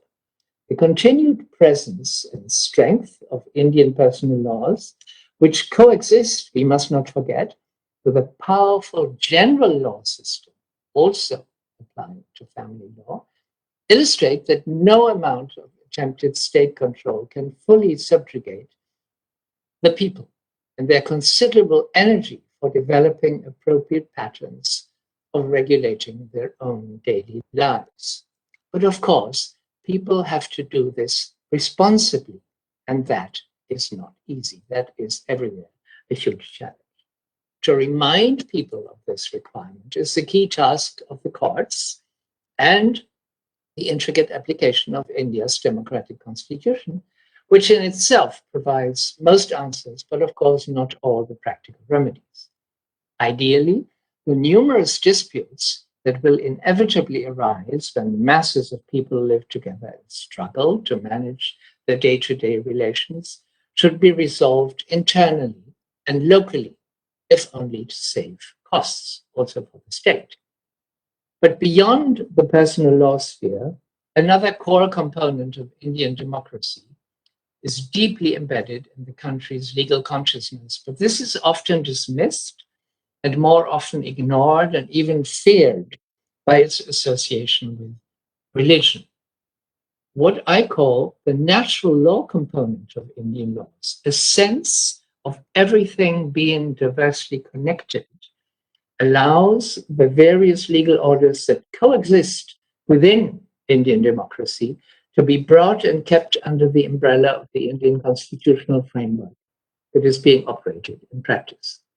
Many modern secular scholars seem to have problems with acknowledging this factor, but it cannot be dismissed on account of some ideology or modernist bias. We realize this today, actually, in the latest debates on comparative constitutional law and the handling of environmental law as a massive challenge, and the troubles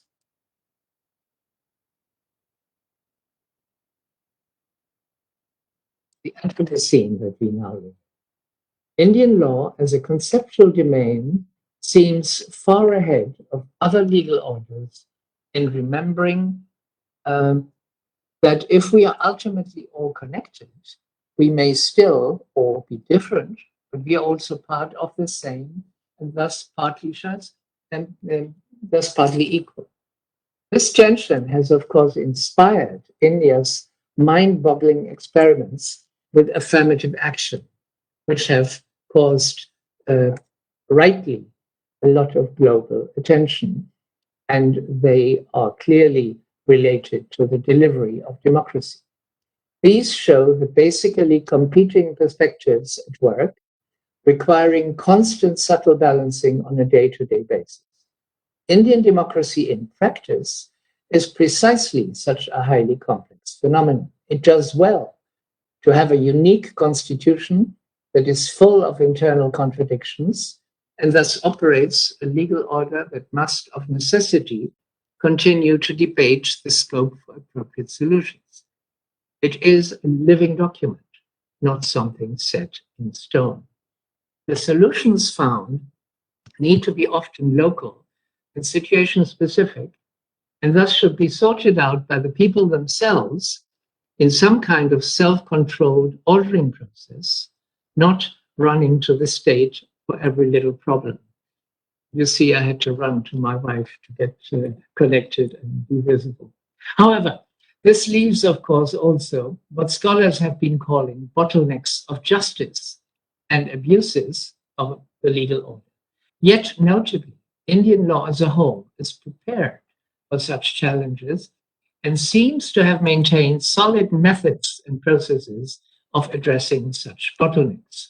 One example that kept me very busy over the years has been the Indian way of managing and operating public interest litigation, which Professor Upendra Bakshi calls social action litigation.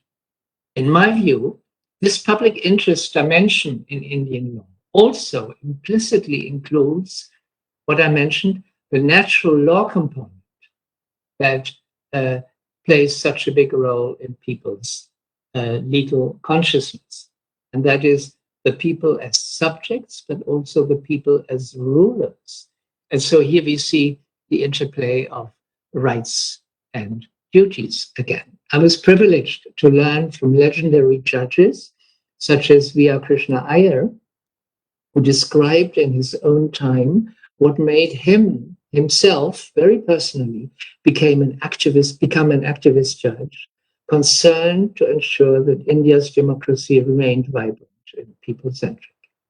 There is much criticism of Indian democracy in practice all over the world, but I feel it is often rather ignorant of the full picture that one gets if one studies this properly. India, in my view, does well to seek to find its own way, as simply copying templates from outside was never going to work anyway. It is not going to work, as we see in many other countries, of course, all around the world as well. Now, as Professor Gurumurthy already suggested, there may well be a wonderful research task here for the ICCR to explore this sort of autochthonous, indigenous, element of the Indian legal order in its own right.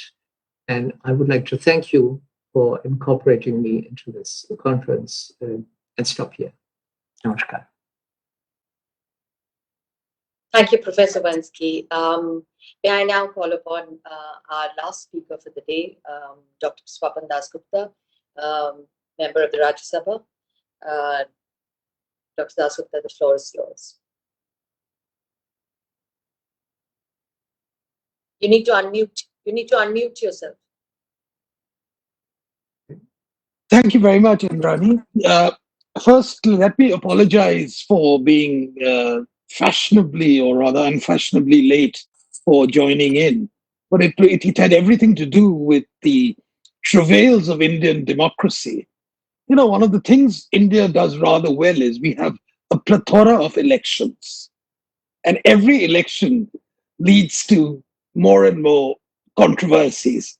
And I was just spending the past 1 hour petitioning the election commission about some rather abstruse local dispute which has taken place. But that's really the stuff of democracy. The fact that we get so agitated, excited, incensed over local issues. Sometimes we get equally agitated and incensed about national, and occasionally, if you're that way inclined, international issues also intrude onto our consciousness. But principally, I would say that Professor Sen's description of India being a rather argumentative society, you know, it was ironic that the word argumentative, which actually has a slightly pejorative context in the English language, was taken to mean as something rather flattering in India. There's a difference between, in Bengal, when people say argumentative, they often mean equally litigious. And I think Professor Vinsky might understand that Indians are also equally litigious when it comes to handling disputes. Democracy has come in somewhere in between to actually reconcile various contradictions and find ways to go forward. When India became a functioning democracy, with the election of 1951, I always state that to be the defining point. There was a great deal of skepticism about how well and how effective this would be. I think it would be fair to say that if nothing else, the sheer turnout, the statistics of the turnout of the elections from every general election to general election will testify to one thing, that the sense of participation and the sense of involvement has been deepening with every decade. And that while Indian politics, Indian public life can give the appearance of being rather fractious, it also has enhanced the sense of involvement of people. And whereas in the West, for instance, I've often seen statistics which would suggest that the element of turnout is often dependent on your social status. The poor vote less, the better off vote more. In India, it's quite the opposite. The poor actually vote quite resoundingly. The better off, their turnout is often rather indifferent.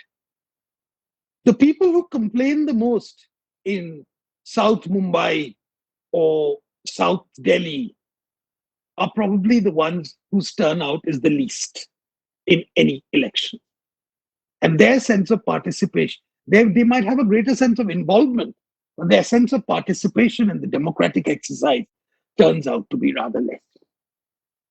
The second feature, which I would say is worth commenting about in the Indian context as we move to about 75 years of a functioning democracy, is that the social basis of political leadership has enlarged quite exponentially. If you look back at the leadership of the nationalist movement in the 1940s and 30s, or even earlier, and compare it with the social groupings which are now most active in politics and are taking decisions, sometimes not very good decisions, sometimes pretty good decisions. If you just compare the two, you'll find that the social groupings, that there has been a considerable social enlargement of the terrain of politics. People like me who might be considered slightly Anglophile, Anglophone in their orientation, with a sort of presidency background of stemming from Bengal, we might feel ourselves a little marginalized from this process. Just as in 1921, the emergence of Gandhi led to the three Bombay, Madras, and Bengal presidencies feeling a bit left out of the whole process. Similarly, you're seeing that in terms of social groupings, you're seeing far more greater involvement of people who had hitherto not even registered on the radar of political involvement. I believe some people say it's a greater degree of social fragmentation of India. I see it more as a sense of greater involvement. It depends. I mean, there are. It's not necessarily that this always has a positive dimension. There can be a few negative facets about it, but there is no question about it that the social basis of Indian democracy has enlarged quite a lot. The third point, which I think, which is worth talking about in this sense, is that, which is, I think, something which Professor Mensky mentioned briefly, is the increasing tendency of other institutions, whether it's the media, whether it's the judiciary, or anything else, to become active players in the process. Now, the politicization of the judiciary, which Professor Mensky thought was actually not a very bad thing. I think tacitly he approved of the PIL, of the judges ruling India by proxy.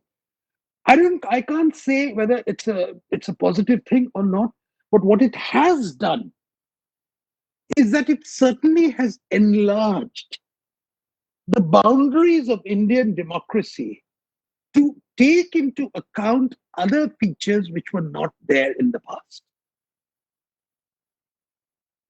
Now, how this will evolve in the coming days is something we need to be quite alert and vigilant about in the future. I think there are dangers of India being governed by the judges. They are unelected after all. There's an unelected judicial college which is also self-perpetuating in some ways, whether they can actually call the final shots, whether they can have a veto over the executive, something we need to consider in the past. But that it imposes a certain check on executive excess is undeniable. So that feature of Indian democracy is there. And finally, let me come to this point about uniformity. Now, it used to be said that for everything which is true about India, the opposite is equally true. And I think that's a fact in every feature we find, in every step of the way. There is no question that as far as cultural practices are concerned, food habits are concerned, linguistic and other features are concerned, the diversity of India is permanent. But then comes the larger question about political systems. To what extent do political systems have to have a measure of uniformity? For the first time in India, we've got now a reasonably uniform tax structure, a one market principle. What has been the aspiration of the European Union was sought to be brought into India in the form of GST. That has its positives, and also that involved a wonderful method of revenue sharing, which involved also a degree of each, the center as well as the states, giving up part of their sovereignty and pooling it together. A voluntary exercise of hideous complexity, which was managed reasonably smoothly. So what Bismarck may have done in the 1870s in the context of Germany, or what Europe managed to do with the in the 1950s and subsequently, was also achieved as far as economics was concerned in India, in terms of the tax structure. It's still in it's still in its early stages. But whether this should be accompanied by other forms of uniformity is a debate which has taken place. Now, we know the debate which has taken place about Article 370, a very passionate debate which took place. I personally was all in favor of the abrogation of Article 370, partly because I felt that it imposes a certain form of emotional balkanization to India. And therefore, there has to be an uniformity. But within that uniformity, there is enough scope for having localized identities which are there. I think that balance must be struck. The question of a uniform civil code has also been brought up. The idea of a uniform civil code was written into the directive principles of the Constitution. But like many features of the directive principles, there's been rather modest progress, if at all, on this question. The issue really boils down is not that we want to get rid of Sharia law, we want to get rid of the laws of Manu, or we want to get rid of some other esoteric varieties of customary law which may exist in parts of northeastern India. It's not the issue of that. The real challenge which comes up in the thing is, has there been a draft of a uniform civil code?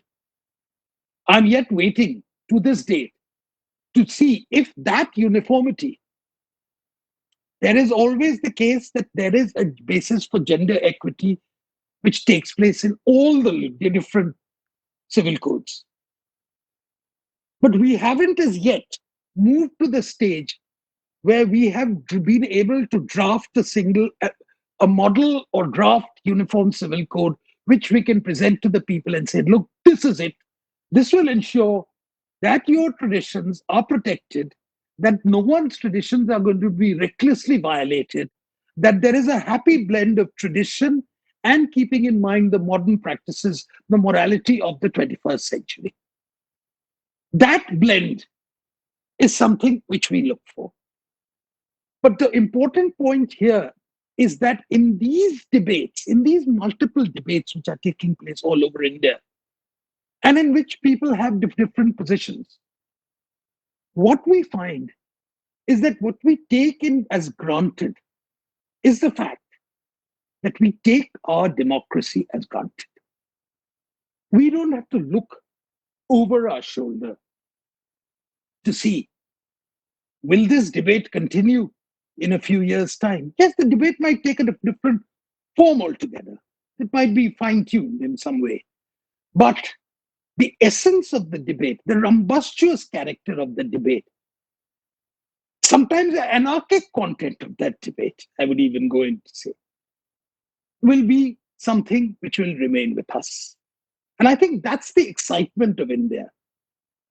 And the challenge before us is in how do we use this form of creativity, this form of intellectual creativity, and blend it towards a modern form of economic advance so that India can actually, so that these accusations, the space for dissent is truncated. I've never been able to understand where this argument has actually come from. Because I think those who say the space has been truncated are the ones who've been shouting the loudest in some senses. And some of us who were on the majority side of electoral politics often found ourselves in a woeful minority when it came to the intellectual climate. So the tables often got turned in different ways. I must say, to be a political Hindu in India at one time was recklessly unfashionable. And it meant being slightly marginalized from the intellectual discourse, whose terms again were set by the West. But that's life, that's reality.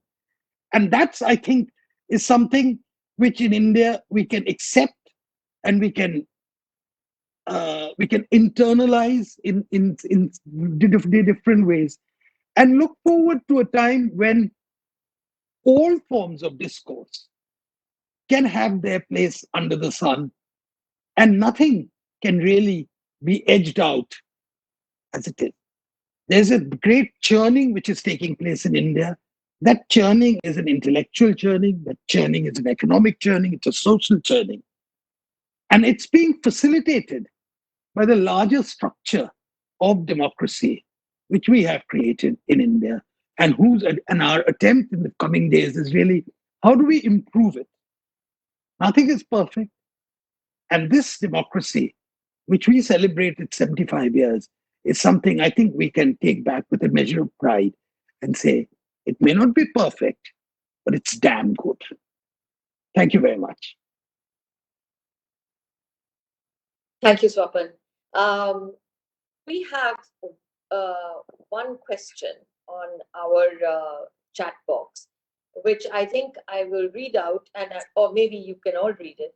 But I think, Swapan, you might want to answer that question because it is very India and Indian Parliament and democracy specific. Would you like me to read it out, or? Yeah, please, please. Yes. So this is from John Chaco, and he says that the way in which democracy is practiced in current India, is it getting better or is it facing more challenges now? democracy will not sustain without its institutions like parliament, courts, electoral system, etc. Are they all functioning as expected in India? Well, I think here is the paradoxical thing.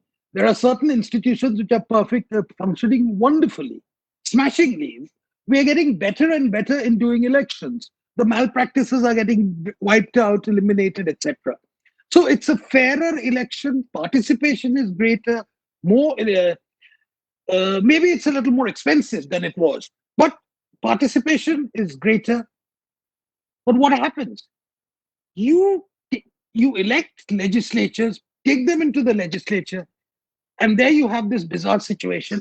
Is the quality of parliament, is the quality of the state legislature, is that improving? The answer is a resounding no. Quality of parliament has, in my view, deteriorated quite substantially. Partly because I think there's been a confusion about what is the role of the MP. Is he a corporator? Is he a local legislature? Is he supposed to be the Mr. Fixer for all occasions? It's not quite clear. Again, there has been a greater dependence on the executive to be the great to resolve, to manage crises, to fix things. That's where the whole thing is. The expectation is coming. And then finally, you have a certain degree of expectation on the judiciary. That yes, the judiciary will be the people of last recourse. That the judges can actually sort out. They'll be the ultimate the dispenser of justice. Despite all that, so you have expectation, but what is the quality of the judicial administration? That leaves a lot to be desired.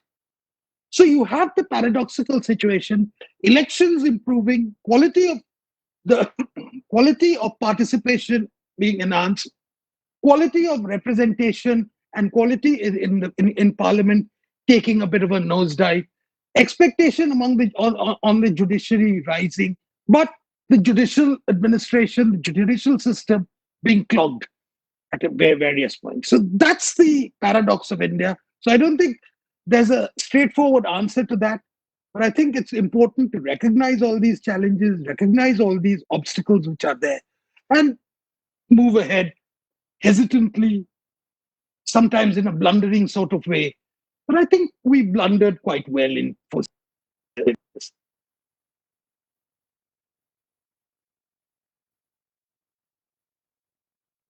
I am Indrani. I think you should allow the others, other speakers to have their say also on this theme. It's not merely on India. You may well do that. Absolutely. Feel free to jump in, everybody else. And I just wanted to add a question that is directed to Mr. Solheim, which is on democracy as the deliverer of growth, and this goes to what you had referred to in your remarks. If you could also give your thoughts on how when the debate happens between authoritarian systems being more able to deliver as opposed to democracies, something we hear from China all the time. What is it? How do you look at democracy as being a deliverer of both governance and growth? And if you would like to chip in as well to the question that Swapan just answered. This is, of course, a very important question which people are struggling with all over the world. I mean, some of the most brilliantly developing countries in the world has been autocratic. There's no doubt about that. Think of South Korea, which was purer than Madagascar, Africa in the 1950s. It's now one of the most developed and most democratic states in the world. Think of Singapore, which is a shining example for development, even a very green, environment-friendly, people-friendly city. And of course, China in 1970s was purer than Africa. At the time, China was ranked number 177 nation in the world when it came to economy per capita. Now, of course, many provinces in China is as rich as Europe, and there is an unprecedented development in China. More people has been brought out of poverty in a shorter period of time than any other place. What is the strength of autocratic systems? I think the strength is that when you have good leadership, as South Korea had for very long and still have, Singapore had under Lee Kuan Yew, and China has basically had since 1980, then autocratic systems may make them work well because you have a common desire, you can get systems which work, and you can get rapid economic growth and delivery for people. However, the great weakness of an autocratic system is when you don't get good leaders, or when leaders cling to power for very long. In democratic systems, we can get rid of leaders if Prime Minister Modi doesn't behave well. For sure, at some point, Indian voters will kick him out, as they kicked out the Congress Party in the past, and this will happen again. And China, when they had very, very poor leaders like the Gang of Four, in the early decades, they performed extremely poorly, very, very bad. If you look to Africa, the same. Some autocratic systems with good leaders work very well. Some autocratic systems with bad leaders work very, very poorly. Overall, of course, most people in the world, the vast majority, want democratic systems for sure. I think the debate in principle is one. I mean, everyone wants a democratic system. So our challenge who support democracy is to make it work. It must deliver peace and unity in every nation, and it must deliver economic, social developments. Otherwise, people will turn away. Does Indian democracy work? I think from any global perspective, it works very well. Think of the fact that there is hardly any dispute on electoral results. When you have counted the votes in West Bengal, I think Mr. Dasgupta did run in West Bengal quite recently. When the vote was quoted, and BJP didn't say no, this was some kind of fake news, this was some kind of cheating with the result. BJP accepted the results and went on to win next election. Look to the United States of America, every election there is now disputed. And those who lose don't accept being the losers. And that's so the case in many other places in the world. And the electoral system of India has never been corrupted. No one thinks the electoral commissions is under the thumb of the BJP or Congress or anyone else. It's working very well. So overall, while for sure there are many challenges, I think today India democracy has stood the test for 75 years, and it's one of the strongest democracies on planet Earth. Correct me, Mr. Dasgupta, if I'm wrong. No, absolutely, you're right. And I think that's quite true. There is, I think our electoral system is getting better and better with every year. I think that's one thing we can claim. I wish I could say the same thing for once they get elected and go to parliament. Is the quality of parliament increasing, getting better every time? That's, I think, a challenge we have to address. Indeed. Professor Wensky, would you like to jump in to the question that Swapan addressed, and maybe take it a little further on the justice quotient? Over to you. Okay, let me try. Am I audible? Yes. It looks like. Two things. One is I fully agree that India appears to be really successful in its perennial, constant struggle to fine-tune the system. I'm quite intrigued by this observation from the gentleman from Bengal, that you feel that the parliamentarians are not of the right quality. Maybe there is an issue here over identity. I mean, if you are seeing yourself as a parliamentarian, are you a member of the state now, or are you actually still a member of society? There is, an identity struggle within the minds of these people. And so this is one of the bottlenecks of trouble in a democratic arrangement, where, of course, democracy means that you want progress and good things for everyone, not just for yourself. Yeah. So this person that gets elected from a particular locality, yes, has an obligation specific to the people of this locality, but it also the same person has an obligation to the wider nation. It has an obligation to the constitution. It has an obligation, as I explained, to the entire universe in a way of getting this holistic system into the right shape. And this is a struggle that I think many individuals fight with. I happen to teach, or used to teach leadership programs, so that's where this came up as a big issue, quite clearly.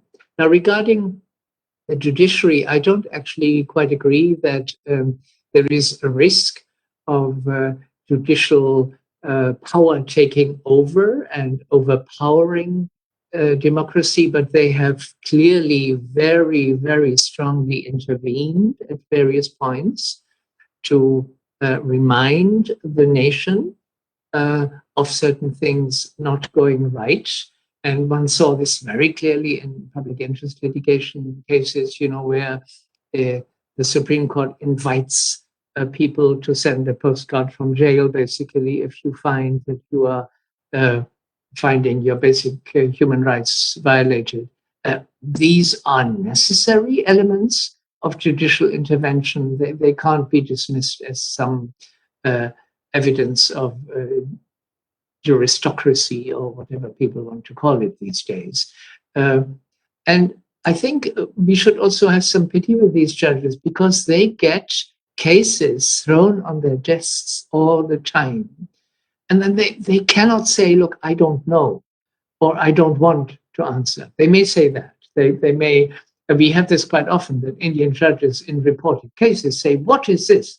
Another case on this problem. We have already dealt with this 20,000 times. There was a case where it started, the case report started, dowry, dowry, and dowry, we have enough of this. Yeah? Can this please stop? So my point here is that the judiciary as an active participant in this democratic process is under enormous pressure to deliver. And often they can't actually deliver because they cannot find an adequate solution to a particular problem, which is long term, maybe like the dowry issue and things like that. You can't overnight abolish things in a single judgment.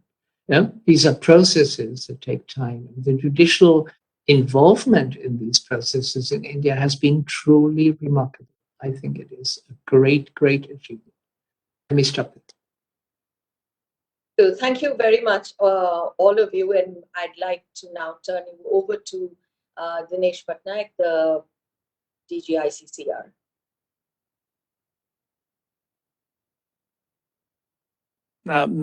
Thank you, Indrani ma'am. Unfortunately, Dinesh Patnaik sir had to leave for another engagement. So I will just give the vote of thanks on behalf of ICCR. So it has been a very interesting session today in this conference, both the panels, panel 1 and panel 2. It would be a very complex task for me to summarize today's proceedings, but we saw today how the eminent speakers and personalities touch the various aspects of democracy at 75 for India, how democracy is the national philosophy of India. There was a mention of civilizational driven democracy, how democracy has been practiced in one way or the other from ancient times till today in modern India. How the modern Indian democracy has features which is the envy of the world, whether it's unity in diversity, the federalism, the structure we have, the multi-party system, the ethos of tolerance, the vibrancy of debates, etc., etc. So we have many democratic assets which have given the sustainability of our democratic structure. Across the world, of course, India has been a leader in what is being increasingly described as development democracy, and how India can provide leadership, or India has been providing leadership and can provide leadership to countries in the Committee of Nations, and how our democratic credentials are seen as a gold standard. All in all, there was a very uh, a very wide and varied expression of opinions about how India's culture of democracy has been, and there was also a peek into the future, how there are various shades and colors of Indian democracy, and how the two panels, how they were themed, whether it's the philosophy of democracy and the practice of democracy, how they were covered in such nice fashion by all our eminent speakers from across the world. So I would just like to take this opportunity on behalf of ICCR, our president and director general, to thank firstly our honorable external affairs minister, who gave the inaugural message, which underlined the theme of the conference, set the tone for it.